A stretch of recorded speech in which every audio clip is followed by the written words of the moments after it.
question that's asked to Stormy Daniels over and over and over again. And of course, she will say that it's the principle of the matter, that now he's the president and he should be made to answer for this. There were some allegations in there in the TV interview that we've heard before, for example, that she had unprotected sex with the president, then private citizen Trump back in 2006. But it's the threat you mentioned there, the threat of physical violence, which is really gaining the attention. This apparently took place in 2011. In May of that year, she had agreed to sell her story about that 2006 relationship to a magazine here in the United States.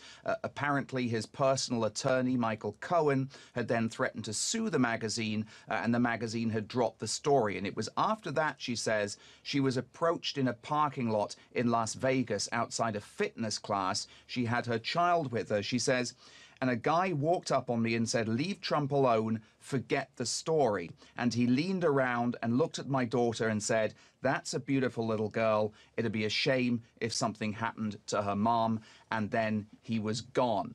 So quite a startling accusation there from Stormy Daniels. Of course, his real name is Stephanie Clifford. A couple of other nuggets from that interview. Apparently, Donald Trump kept calling her after their 2006 rendezvous, offering her a place, for example, on his TV show, The Celebrity Apprentice. And he apparently told her, according to Stormy Daniels, that he, Donald Trump, and Melania Trump, now First Lady, had different bedrooms within Trump Tower. So some of these things we've heard before, but certainly the threat of physical violence was something new.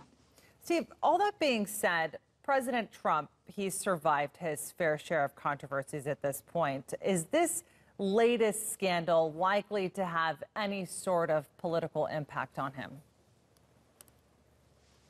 Probably not at this point. You know, there are a lot of Republicans that say they're pretty wary with hearing this. If there's going to be a political impact, then it's probably going to become or come from some form of legal jeopardy, mostly over this non-disclosure agreement that, of course, was signed by Stormy Daniels and the president's attorney, Michael Cohen, just before the election. That $130,000 payment that you referenced has been challenged in the courts as a possible campaign contribution.